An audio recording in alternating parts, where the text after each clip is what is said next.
We'll start again now. As I say, we have our penultimate speaker with us today. And our next speaker is associated with the Connaught Rangers. He's a historian for the Connaught Rangers. And we have had great cooperation in when we were doing exhibitions in our museum service for World War I exhibitions and that. And we've got great cooperation with memorabilia given on loan to the museum in Sligo.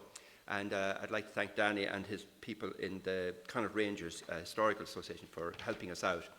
Danny comes from a military family himself. His father was one of the Jattaville heroes who served with A Company, 35th Battalion in the Congo in 1961. His grandfather served the 1st Battalion Connaught Rangers from 1897 until 1922, seeing service during the Boer War and the First World War. Danny himself served with the FCA, retiring in 2010 with the rank of Commandant. Danny has studied the history of the Connaught Rangers and in particular the mutiny of the Connaught Rangers in India. So without any further ado, I'd like you to welcome Danny Tiernan. Thank you.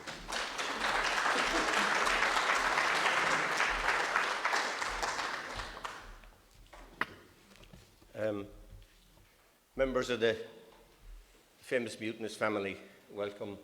President Chamber of Commerce, fellow speakers, welcome. If Dr. O'Halpine didn't put you to sleep, I guarantee you I will.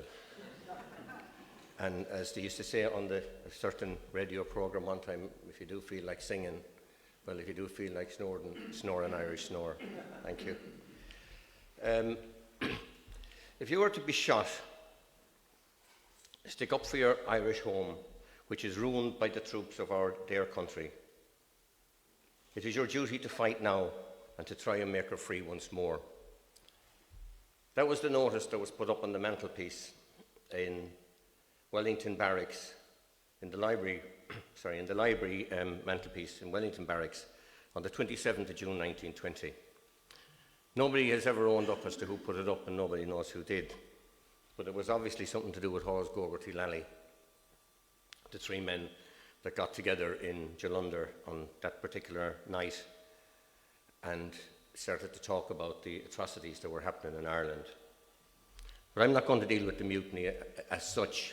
I will mention it from time to time. I'm going to deal with what happened to them when they came back and how they were treated by the Irish Free State as it was then.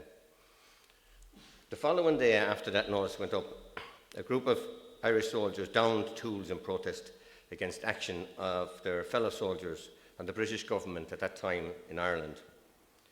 But what effect would those actions have on the soldiers who took action in the mutiny later on when they arrived back? They were released in August 1922 and in January 23 onwards and repatriated to Ireland almost immediately. The struggle to survive is a natural instinct in us all. Excuse me. And when men of the Connaught Rangers were released in 1922, the regiment had been disbanded and under the recommendations of the Geddes Committee. In February 1922, Warrington Evans announced in the House of Commons that the King had approved the disbandment of the 6 Irish regiments. But from 1919 until 1922, a number of Irish soldiers continued to join the British Army. The Connaught Rangers got in 1,921 people. The Leinster Regiment got 1,713. The Royal Irish, 1,650. The Royal Munsters, 1,595. The Royal Dubs, 1,613, giving us a total of 848 people who still joined the British Army. And you will note from those figures that the Connaught Rangers got the greatest amount, got the largest amount, because they were still treated as a regiment, a proud regiment and a good fighting regiment and a regiment to be with. They were a brotherhood of regiments. The order allowed for the disbandment of the Irish regiments, also allowed for the recruitment of men into the British Army. The men who mutinied had one other problem to face. The soldiers who returned home the soldiers who returned home after disbandment were also looking for work. Jobs were scarce and the welfare system only came into being in 1944. But the mutineers were destitute and in some cases living rough. Johnny Mcgann from Boyle, where I come from, is one who comes to mind. The option of going back into the British Army was gone, So the only thing that Johnny could do was come home and look for a job in Ireland, but he wasn't going to get, a high-ranking job. There were problems, as some of the ex-Connaught Rangers had already joined the Free State Army and knew the mutineers, so they didn't want them in either. They didn't want them in the same battalions as they were in. Other factors that helped exclude the mutineers from walking into jobs was the fact that most of the large employers were from mainly Protestant and Loyalist communities. They still felt aggrieved that they were let down by the treaty and the introduction of Home Rule in 1922. So to employ the men who had been disloyal to the Crown would have been disloyal. So rose an element of trust in one such company. So rose the element of trust if one such company was to employ them. Also, these men were broken, in some cases suffering from medical conditions that they received while they were in prison in Maidstone and the other prisons. All these factors mitigated against any of them getting any type of meaningful employment and being able to hold such positions. The Minister for Finance had declared that, in the case of the Connaught Rangers, that the government had offered immediate establishment in the National Army to any released Connaught Ranger who was medically fit. Now, there was very few of them medically fit to go into anything. They were all starved, they were hungry, they had picked up diseases, and they were not medically fit to join an army. Some were accepted into the Irish Army, some got jobs as labourers, while a few set up their own businesses. Some of those who got jobs struggled to hold on to them for long periods of time, while others moved from job to job. They'd work for a week or two here, a week or two there. During the setting up of the Free State and the agreement made with Britain in relation to ex-civil servants and their security and related pensions upon retirement, as well as the oath of allegiance, was to place the government of Cosgrove in an awkward position in relation to the released mutineers. The release was tied to a number of factors, one being that there would be no show of favouritism, glory or heroics to the released men. So the fight to gain any kind of recognition or reward was in their own hands. In other words, there was nobody standing up waving a flag or a banner for them. John Flannery started a campaign in Dublin to have the men rewarded by way of pensions and enumerations of some sort. In the summer of 1924, handbills, and there's a copy of over there on the wall, handbills appeared on the walls of Dublin and other towns seeking support for the mutineers. But it must be pointed out that public attention during the 1920s was sustained by ex-mutineers who lived in Dublin. So most of the campaign was carried on in Dublin. Guys that came to rural Ireland, back to rural Ireland, got very little support from anyone. Connaught Rangers who grounded arms in India in June 1920 as a protest against the ill treatment of people in Ireland by black and tans are now cast adrift without any provision being made for them. Jailed by the British government, cast aside by the people of Ireland, Irishmen, is this your return for their manly action? Look out for public meetings, communications to be addressed to the Secretary, ex-Connaught Rangers Committee, 35 Garner Street, Dublin. That's where Flannery lived. Flannery used his own address. Flannery, who was seen as a traitor by the mutineers, because what happened getting back, when the mutiny started, Flannery was with them. But when Flannery saw the way things were going and what was going to happen, Flannery had a good idea of military law, and he knew that there was going to be repercussions. He knew that they were going to be thrown out. He knew that they were going to be dealt with severely. So he changed sides, and he made himself out to be a go-between between the British establishment, the officers, and the men. The men saw this as Flannery turning tail. The committee never used the word mutiny. The committee always used the word grounding of arms. Flannery was about to obtain support and enlisted the following prominent organisations: the Council for the Unemployed, the President of the Tenants Association, and members of the Gaelic League. All rode in behind Flannery. On the 27th of August 1924, Flannery organised a mass meeting in O'Connell Street to protest at the way in which the mutineers were being treated by the Free State government. One member of the Gaelic League said, "The stand made in India by the Connaught Rangers in hostile surroundings will rank as one of the most glorious episodes in Ireland's fight for freedom." At the end of the demonstration, a resolution was passed with unanimous approval, which declared, "This mass open-air meeting of Dublin citizens hereby register emphatic protest against the treatment which has been meted out to the men of the Connaught Rangers, who so gallantly stood for Ireland in India and in protest against the Black and Tans in 1920.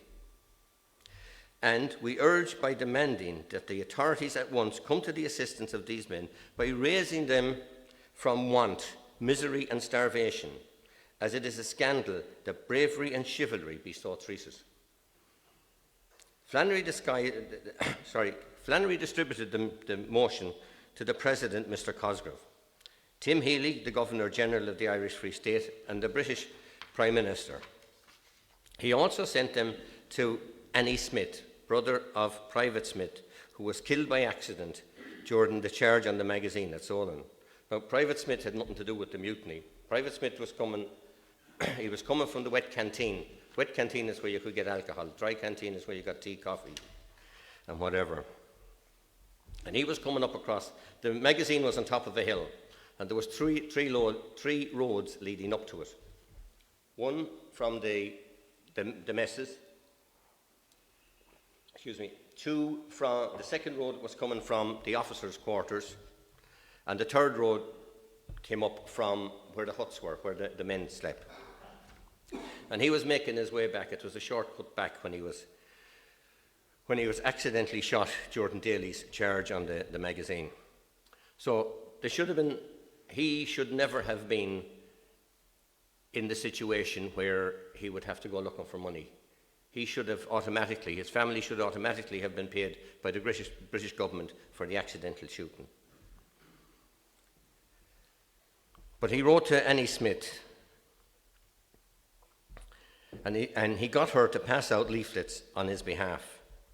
And she also apologised for not being able to attend the meeting in Dublin. She said she was single and looking after her ill father. It must be said at this juncture that the British should have, as I said earlier, paid compensation to Smith. Flannery had on numerous occasions tried to get a meeting with the government representatives to discuss the case, but to no avail. The problem the government had was trying to decide which department should be best suited to dealing with the complaint. Flannery was getting impatient, and after receiving no response for some time,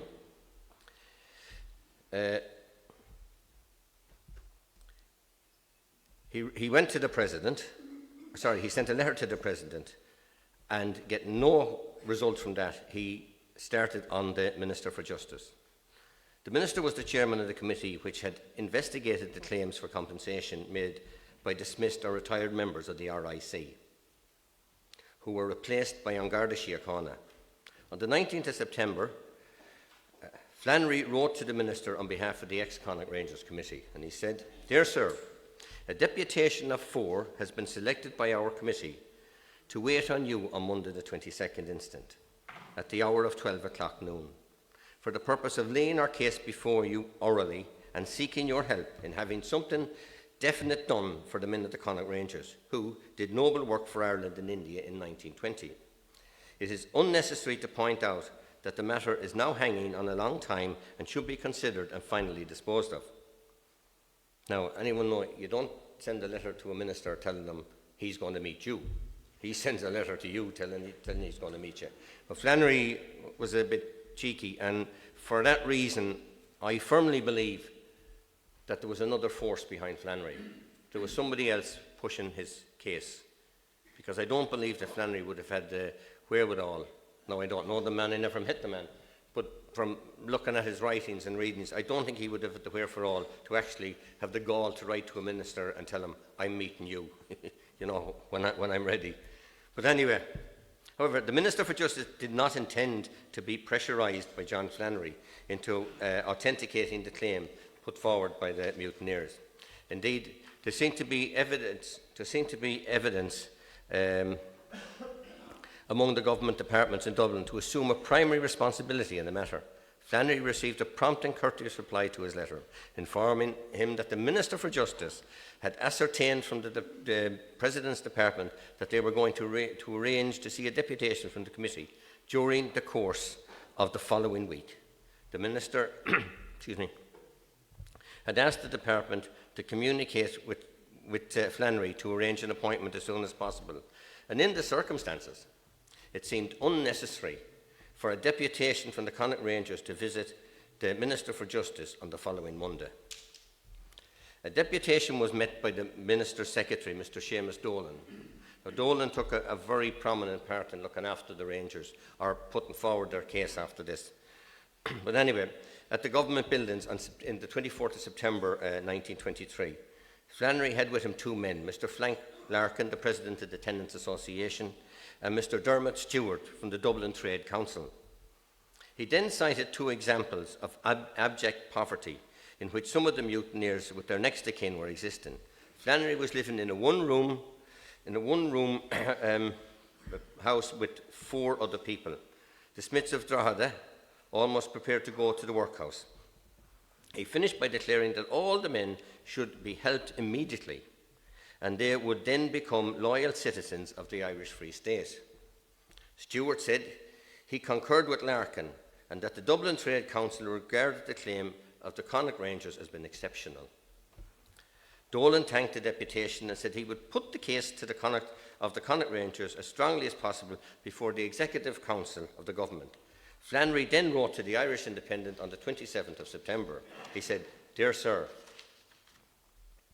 will you please allow me through your valuable paper to publicly notify the men of the 1920 mutiny in India belonging to the Connaught Rangers, that the government has decided to give matters of recognition to the men in practical sympathy, and it is absolutely necessary that I should have their names, addresses, service, rank, possibly the amount of pension that they continued service, and a number of their dependents. As many of my comrades are scattered, and some hold rank in the Civil Guards and the National Army. I hope you will help to get in immediate touch with them. I am in touch with a good number, but there are others who have changed their address." So Flannery was looking to compile a record of some kind that he could present to the state to get the pension. He needed names, addresses, but he was also reaching out to the people outside Dublin. Flannery needed to have a coherent, well-balanced agenda, a well-balanced force to put forward. He needed as many people as possible from the mutiny. Now remember, Flannery was seen as a coward, was seen as a turncoat by the Rangers, so a lot of them wouldn't have an awful lot to do with him. Flannery only got a response from 20 ex-Rangers. He sent a list of 21 names, including his own, to Seamus Dolan. Beside each name, he set out how many dependents and the length of service that these men had. Flannery left out three most important men who started the mutiny: Joseph Hawes, Stephen Lally, and Patrick Gogarty. Now, you can imagine why he left them out. They weren't very good friends. They weren't friendly. They weren't on friendly terms.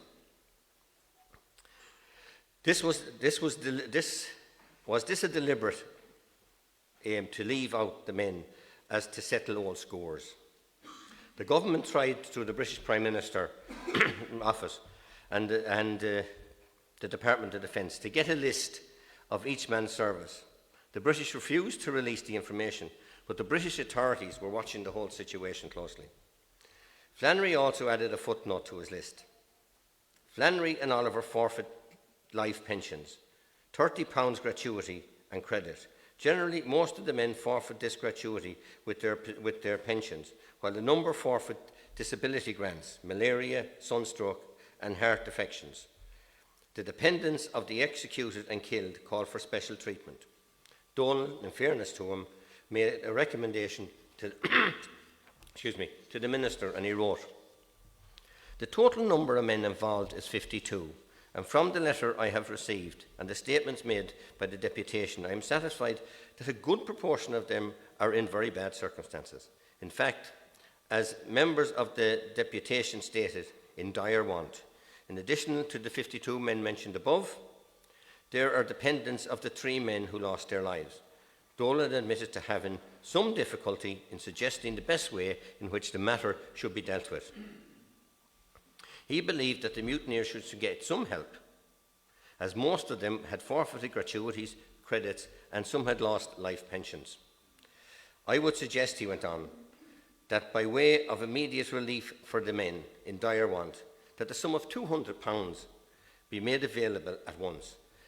And when you have decided how far you will go, we will make a general claim. A small committee of 3 might be set up to examine the circumstances of each case. On the 16th of February 1925, Flannery turned to the President Department in Merrion Square, Dublin, without having an appointment. Sorry, he turned up. He handed in a letter addressed to Mr. Cosgrave from Mary Larkin of the Tenants Association, which stated, "Bearer John Flannery of the Connaught Rangers is in the position which calls for immediate relief. His mother's rent and other debts have accumulated, and it would be merciful act to give him a grant of help. He waited for a reply or an interview, should it be convenient for you to see him in person." So again, you don't turn up at the minister's door and expect him to let you in and talk to you and give you money. But anyway, Flannery seemed to think that he could do that.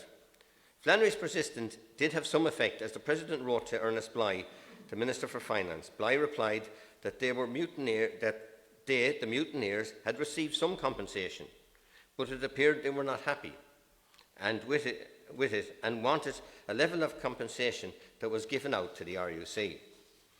Now, there was an agreement with the Irish Free State as it became, and the British government, that the Irish would take on the pensions of the RIC and those retired and those that left when they changed over to the An Garda Síochána, and that their pensions would follow on as part of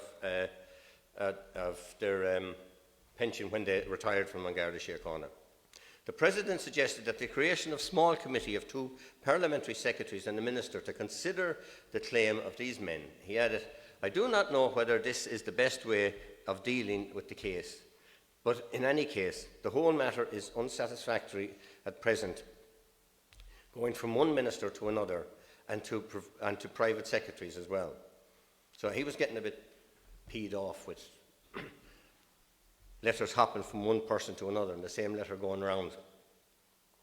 Mary Larkin continued to write to the President, complaining that the Connaught Rangers were living in dire poverty and something ought to be done about it.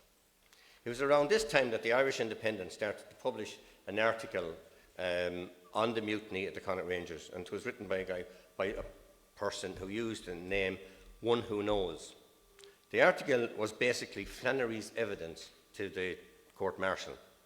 The article did not sit well with Cosgrave, who wanted to keep the cordial relationship that had developed between the UK and the Irish government. He didn't want to rock the boat on those. It must also be said that members of the Dáil, Mr. Mcdermott TD, did not think it was praiseworthy.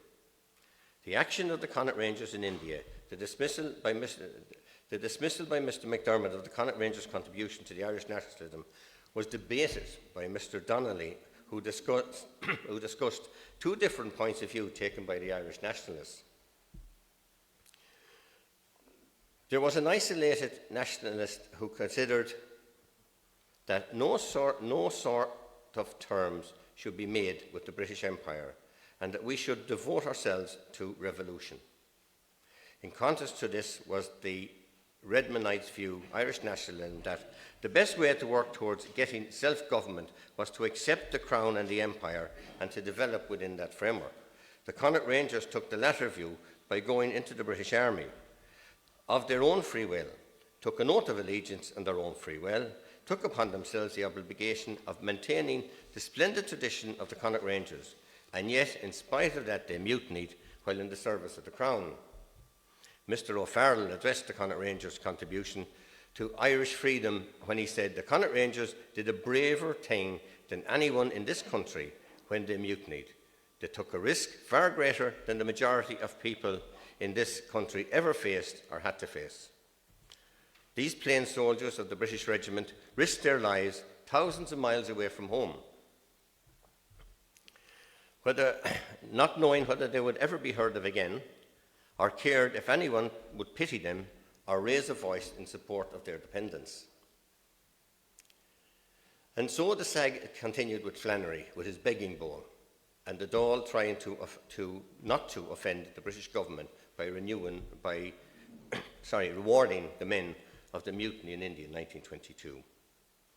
The government were considering setting up a committee of inquiry at an early date to consider the Connaught Rangers' claim of the ex-members from arising out of the mutiny. In March 1925, a committee consisting of Mr. Dolan, Diarmuid O'Hegarty, P.S. O'Hegarty, R.J. Baker, Chief Auditor of the Department of Local Government and Public Health, was established to examine claims of the Connaught Rangers for compensation from the Government of Ireland.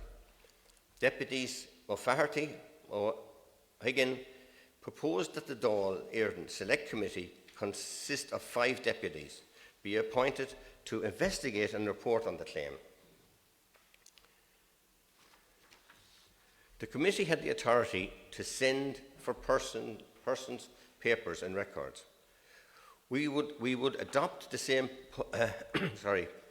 publicity tactics as was done for the committee to claim on the British ex-servicemen through newspaper advertisements and consultation with the interested government departments or any other relative source. The terms of reference of the committee would ascertain the nature and extent of the claims from... I think you left too many frogs up here. Ex-members of the Connaught Rangers who participated in the mutiny in India in 1920, with particular reference as to whether the military service of the claimants was on a pensionable basis or a short service basis.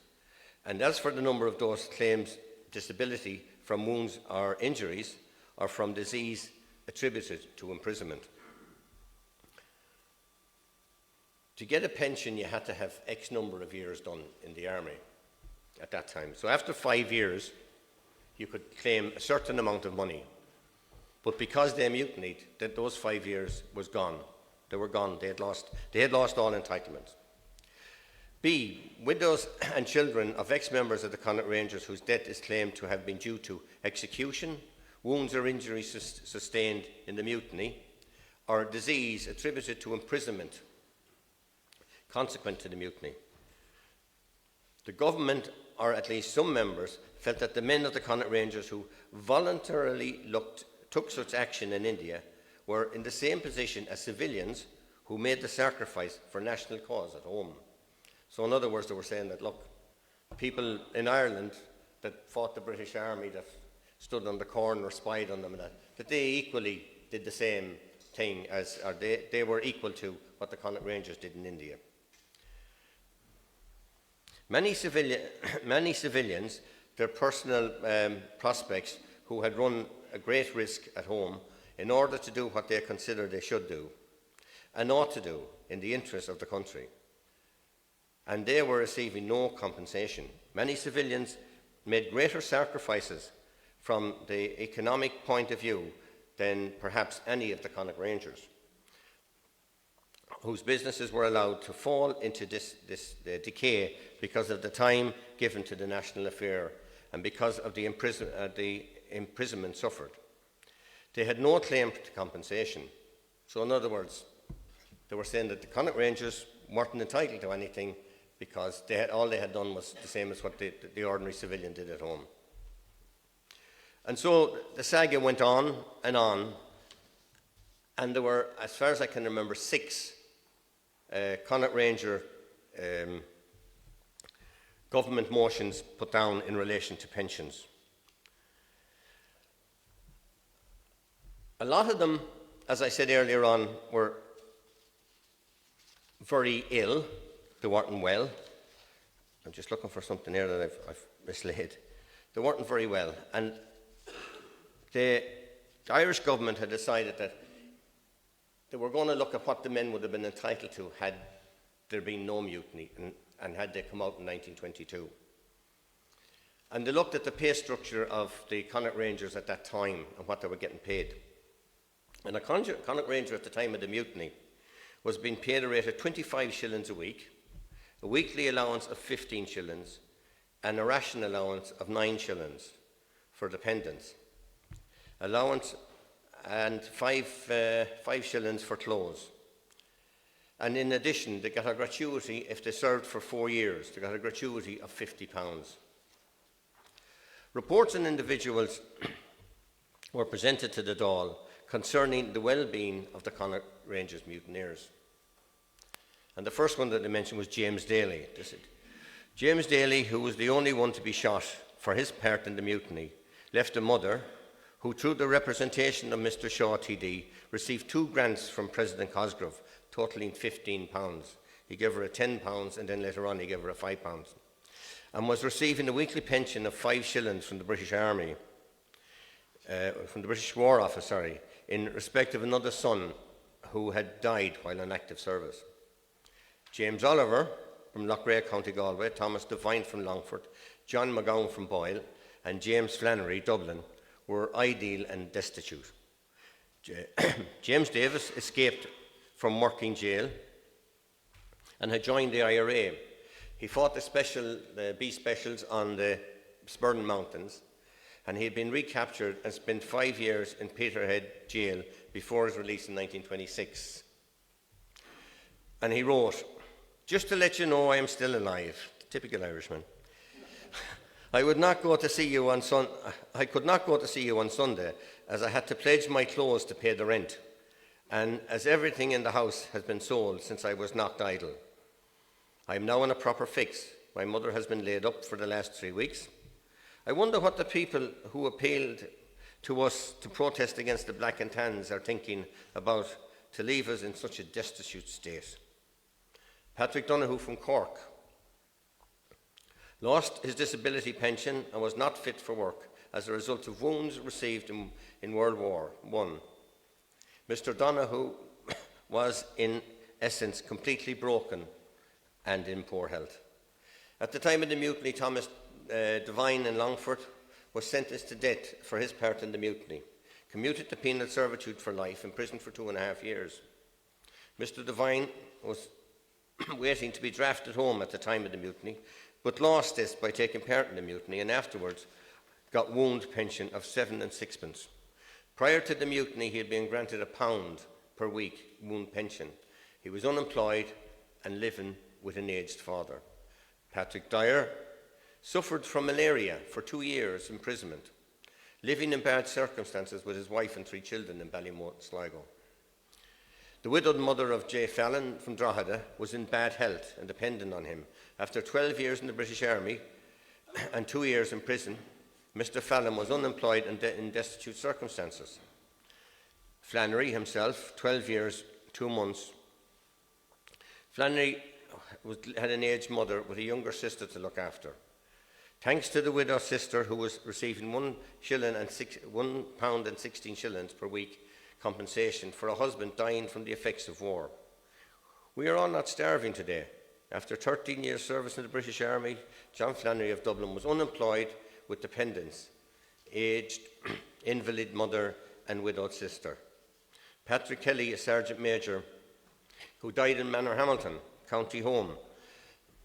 His prominent part resulted in penal servitude for life. His health gave way as a result of the war service. Following his transfer to the English prison, there was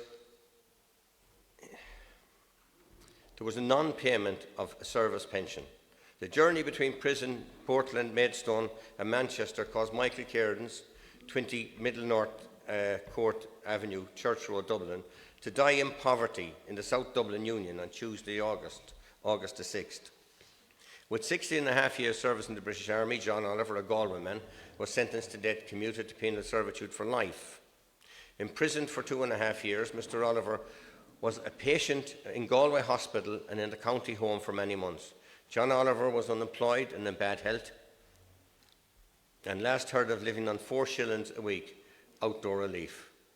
William Shallow died 4 weeks after his release from Waterford Workhouse as the result of ill treatment he had undergone in Maidstone.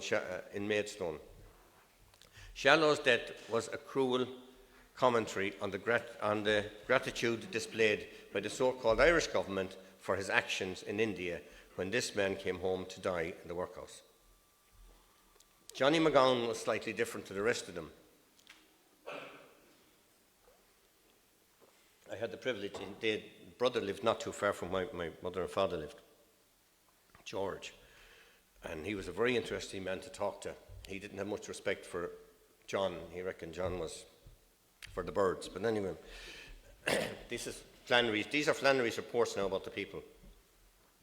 Johnny Mcgann suffered from tubular throat, which he contracted in prison. John Mcgann, St. Patrick Street, Boy, County Roscommon, joined the Guards on the 21st of January 1925 and was later attached to the detective unit. In February 1925,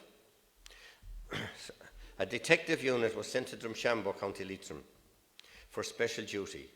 During a stopover in Carrick and Shannon, which had to be made when you go through Carrick, Mcgann placed 2 men who were having their dinner against the wall and appeared to draw his revolver on them, under the apparent influence of alcohol. The incident was subjected to a board of inquiry, but Johnny stepped in very quick and handed in his resignation. Johnny went to America and he started working as a merchant seaman, but he was an out-and-out alcoholic. He suffered mostly from malaria, I think it was, or the after effects of malaria. And he died destitute on a ship in New York Harbour. Johnny got into America through Canada. And like all good Irish people, he made his way across the border south as an illegal immigrant. And he was about to be deported when they discovered him in the hospital. But because Johnny had got a pension from the Irish state at the time of his death, Johnny was allowed to stay in America and live on his pension. But as I said, he died on the ship and is buried in America. Francis Morden joined the Free State Army but was arrested in Sligo and discharged.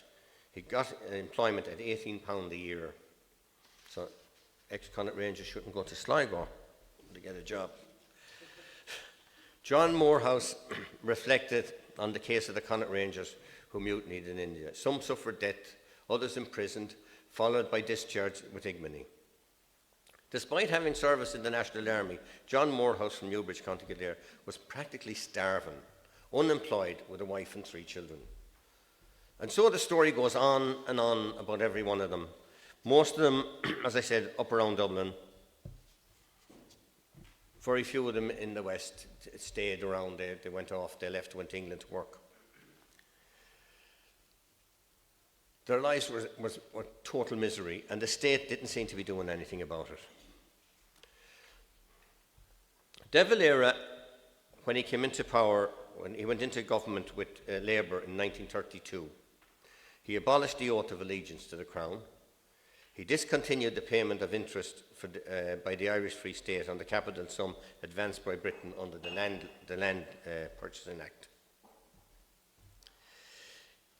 De Valera, I suppose, was one of the people that caught himself, because poor old Dev, during the debates on the pensions for the Rangers, the government always voted against doing anything for them, but Fianna Fáil and the Dev would always vote in favour of doing something for them, even though they never won the vote. But now in 1933, Dev is back into power after the second election, and the Connaught Rangers are putting pressure on him because he had voted in favour of everything that they wanted, or almost everything, and the Cosgrove government was voting against it. So Dev kind of found himself in a position that he had to do something. So the mood of the Dáil was now in favour, was more in favour than it had ever been for compensating the Connaught Rangers mutineers. Not only had Dev voted in favour of Frank Fahey's motion in 1930, but he had also supported Sean McAtee, who was now the Minister for Finance, and for Frank Aiken, who was the Minister for Defence. It was not long before the matter was raised again, and on the 28th of February 1934, to reply to a question in the Dáil, the government minister announced, "It is proposed to set up a committee of inquiry at an early stage to consider the claim for ex-members of the Connaught Rangers arising out of the mutiny in India. The committee of inquiry consisted of 3 members, was appointed on the 10th of July 1934. The terms of reference were to examine the claims for compensation made by the mutineers who had been wounded or injured during the mutiny, or had suffered financial loss through taking part in it, or had contracted illnesses attributed to prison sentences serving in connection with it. They had also to consider claims put forward by widows and children of those who were executed or who had been executed as a result of it. Well, we know there was only one man executed, and that was Daley, and he didn't have a wife and children, but he did have a mother living in Turles Pass. The committee presented its report to the Defence and Finance Ministers in June, 29th of June in 1935. The Minister for Defence approved the report of the committee with the proviso that some items on the scale of compensation should be increased. It is also endorsed by the Irish Cabinet at a meeting in August 1935. The Connaught Rangers Pension Bill was introduced in the Dáil by the Minister for Defence on the 29th of April 1936 and was approved without a division after only one member, Mr. Frank Mcdermott, had spoken in any way critical about the mutiny. Mcdermott, who sat as an independent, had been educated as a Roman Catholic in a school in England and had served in the Irish government during the war. He had spent some time working for a firm of bankers in New York and, and was recognised to be a man of considerable intelligence. Politically, he believed that the Irish Free State should remain part of the British Commonwealth. He was not objecting to the bill or opposing it, he said, but he did not want the public to get the view that what the mutineers did was entirely praiseworthy. In his view, it had not been praiseworthy at all. At last, the Connaught Rangers got their pension bill. They got their pensions from the state, and the amount paid was increased several times before the last of the brave mutineers passed away, and the deeds of those brave men vanished into the bygone days of yesterday. But thanks to that good lady over there, it's now been reenacted, or been it's been brought back again to life. But I'll leave the last word to Charlie Corrigan, a gentleman who I met and sat down in his house, and he made tea for me, and we chatted for hours. As a matter of fact, he was the first man to get me into trouble. I was an hour late going back to work after I'd finished talking to Charlie. But a lovely man, a man who said a lot and put me thinking and put me researching and having a look at different things from a different angle. He said, he's talking about coming home to Sligo. He said, we were taken for breakfast when we arrived from Dublin, in a hotel in Westland Row. And there we were met by the local TD from Sligo, and later entrained for Sligo. Jack Scanlon arrived in Sligo. We received a welcoming drink. I later walked the 8 mile home to be greeted by my father. My mother passed away while I was in Maidstone prison. I was penniless when I arrived in Leitrim, but the villagers rallied round and gave me £10. The villagers rallied round and gave me £10. The state gave me a kick in the arse. So let's just have a quick gander over most of these guys. John Buckley, labourer in Manchester. He died in 1965. William Burland died in the Royal Hospital in Donnybrook. Simon Connell was a labourer in Manchester. William Coote was a boilerman. Coleman was a general worker. Martin Conlon, a labourer. Patrick Cherry, a docker. James Daley, as we said, was shot at dawn. John Daley was a labourer in Ballinasloe. James Davis was a labourer in Donnybrook, and so on and so forth. And you think, to look at the list of these guys, they had jobs and that. But those jobs only lasted weeks. In some cases, they might work for 2 or 3 weeks, and they'd end up in hospital for 5 or 6 weeks, or maybe for months, and they get back in and they get a job for a while. But the way that they were treated at the end of the day by the Irish Free State, they felt aggrieved, they felt hurt, and they felt angry that the deed, that what they did, and what they did could have had, the 14 of them could have been shot that were sentenced to death. They could have been shot. But James Daley was the only one to be shot. And the previous speaker mentioned James Daley, and that he believed that Daley was shot for a particular reason. But I'd also add to that, I think James Daley was shot for one reason and one reason only. And the more I look into it, the more I'm convinced that James Daley died because Sears and Smythe were shot that day, that fateful evening, going up to the magazine. I think that's the only reason Daley was shot.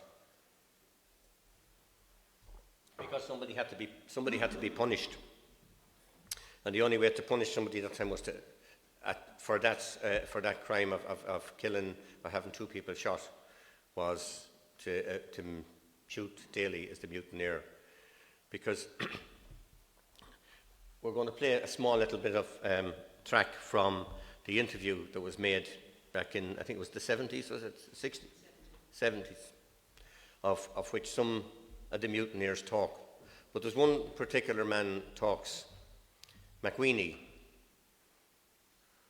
and I am fully convinced, and no one will change my mind, that the man that pulled the trigger, there was shots fired by both officers as they came up the laneway up to the magazine, but nobody will convince me that the man that pulled the trigger that night that shot the 2 boys was McWeeny. And because McWeeny shot 2 men, one of them an innocent man making his way back from the wet canteen, somebody had to pay the penalty, and McWeeny wasn't going to pay it, or neither was the other officer if he was the man that did it, but I'm convinced that McWeeny did it. Daley had to die. Somebody had to die, and Daley was the man, because they reckon Daley was the ringleader.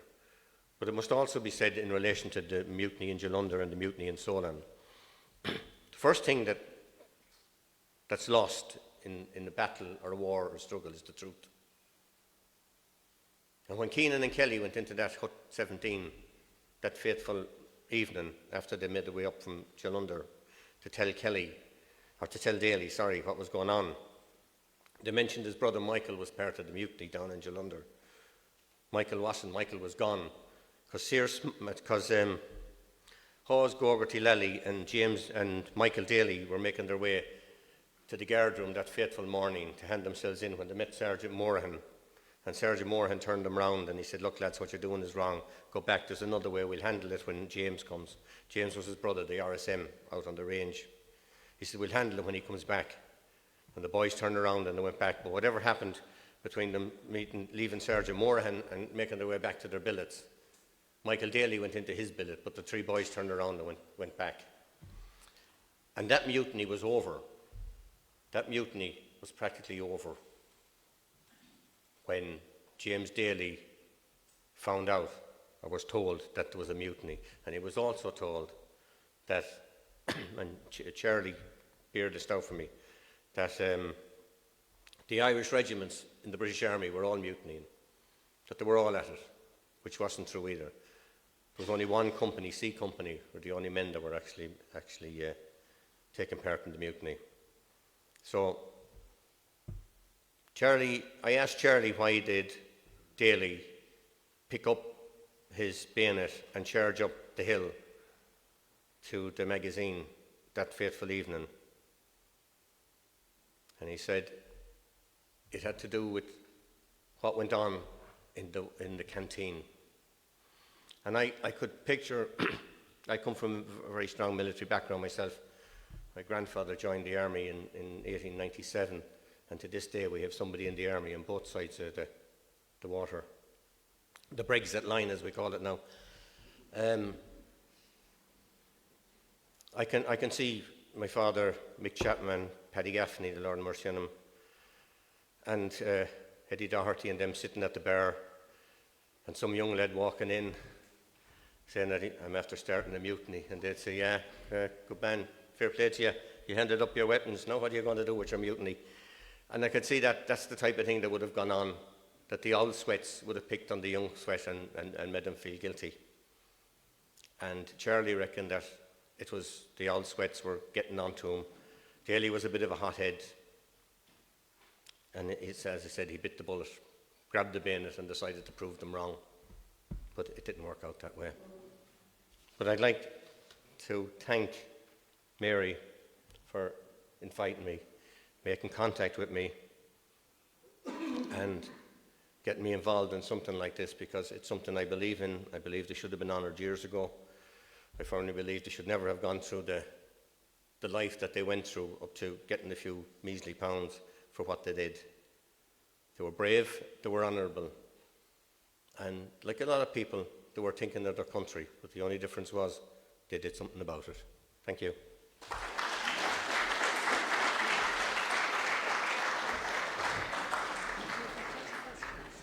Yeah, I will, yeah, no problem. You can run that 2-minute section there.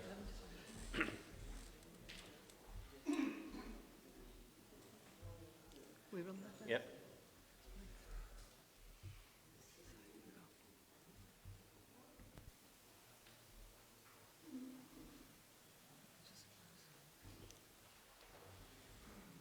Okay.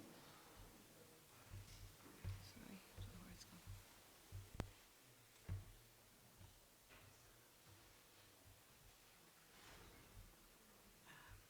It's called modern technology, don't worry. Just which video is it here? Just Well, I had my stuff on memory stick, and when I dragged it over to drop it into the memory stick, either the mouse ate it or the Trojan inside got it, but it can't be found. It's gone. sorry, just find a few here. It was there. Do you want to take a few questions while we're bringing Yeah, this I up? take questions. Anyone got any questions in relation to? Hopefully, I might know the answer to them all, but we'll try.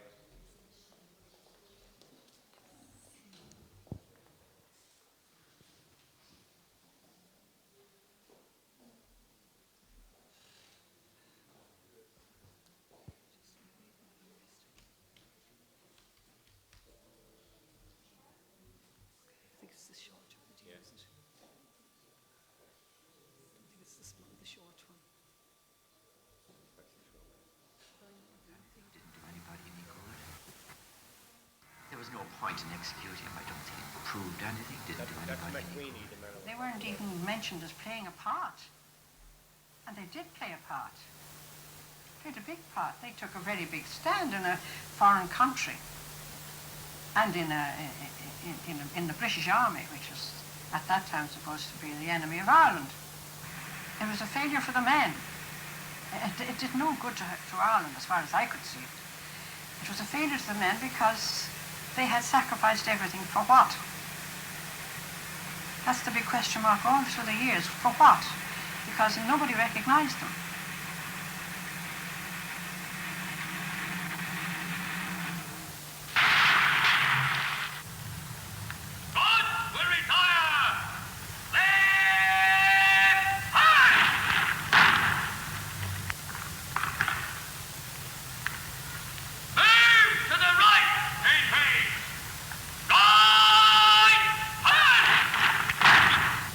By the right, right,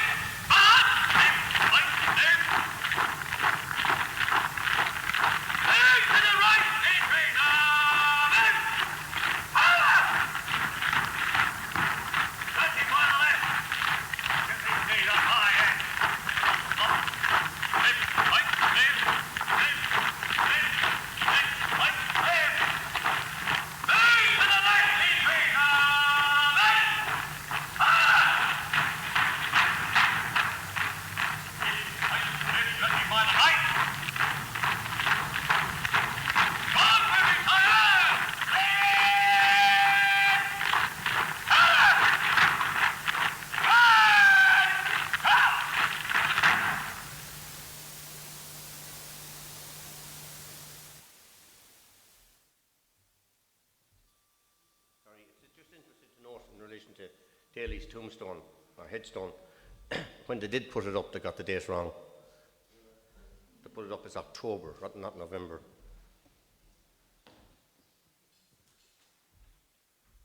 Okay, thanks very much, Danny. I think a round of applause there for Danny. It's very informative. And technology is always difficult to work with. I don't know how the men found out about the news of what was happening at home. When you tell current generations, just think, well, could they not get a text or something like that? You know, but anyway. Listen, it's a delight now to welcome our last speaker of the night, of the evening. He's a retired county councillor and chairperson of the Connaught Rangers Memorial Group. Can I ask Jerry Lundy to come up and say a few words, please? Thank you.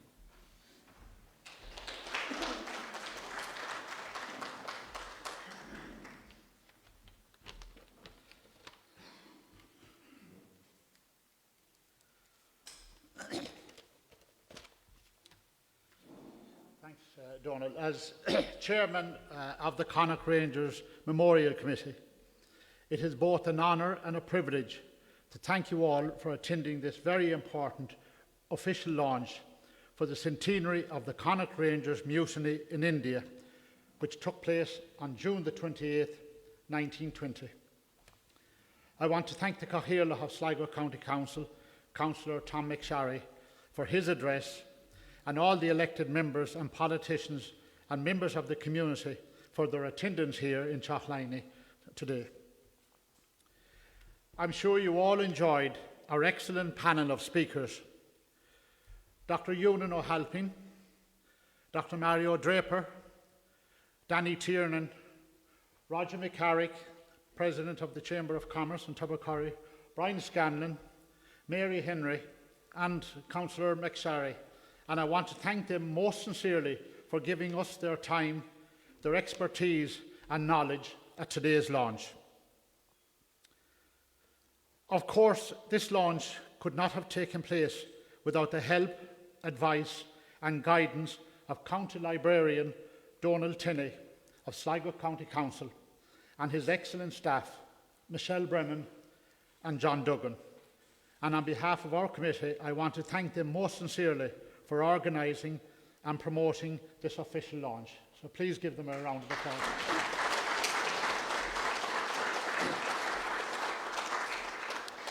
Here also, I want to acknowledge the help of the Area Office of Sligo County Council and Area Engineer David Golden for his help with planning permission for the monument, and the support of the Chamber of Commerce here in Tubbercurry, the Old Fair Day Committee in Tubbercurry, the Tidy Towns Committee in Tubbercurry, and the elected members and staff of Tubbercurry Ballymote Municipal District for their support and encouragement for this commemoration project 2020.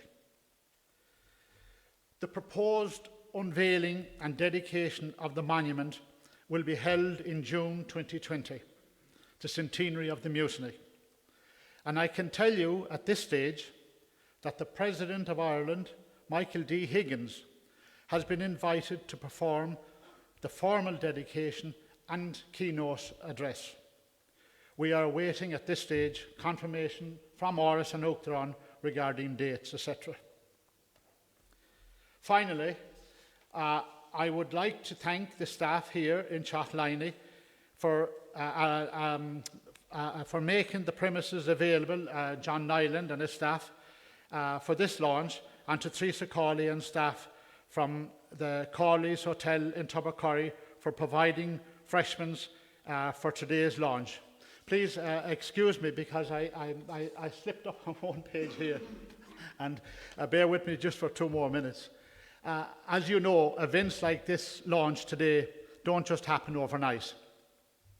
And this is where I want to pay a special tribute to Mary and Brendan Henry for the long hours of hard work they have put into the entire event, from research, making contacts with all of our speakers, and sheer determination to have the memory of these great Sligo men recognised for their bravery and commitment to Ireland's fight for freedom and independence.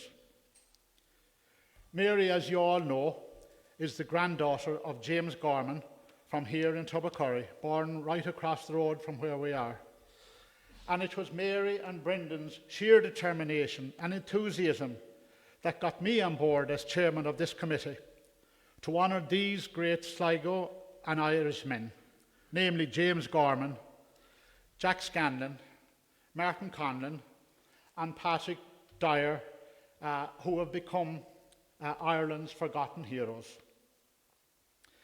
Well, not any longer will they be forgotten, as next June 2020 we will see the erection of a monument dedicated to these great Sligo men who took part in the mutiny in India. The monument will be erected on Wolfe Tone Square here in the heart of Tubbercurry. And I think it is also significant that the monument will be in Wolfe Tone Square, which is named after another great Irishman, Theobald Wolfe Tone, one of the founding members of the United Irishmen and leader of the 1798 rebellion. So with that, ladies and gentlemen, as chairman of this committee, I want again thank you all sincerely for your patience and for your attention during all of our presentations here today. And we look forward to 2020 and when we have a beautiful monument in the square in Tubbercurry to recognise these great Irishmen. As you know, when you travel around the country, there's monuments to some of our great freedom fighters, like Michael Collins and Bale na Blá, Tom Barry and Kilmichael. There's so many of them, Countess Markovich in Sligo and in Dublin. So here in Tubbercurry now, we're going to have a monument to recognise the great men of the Connaught Rangers. Thank you very much indeed.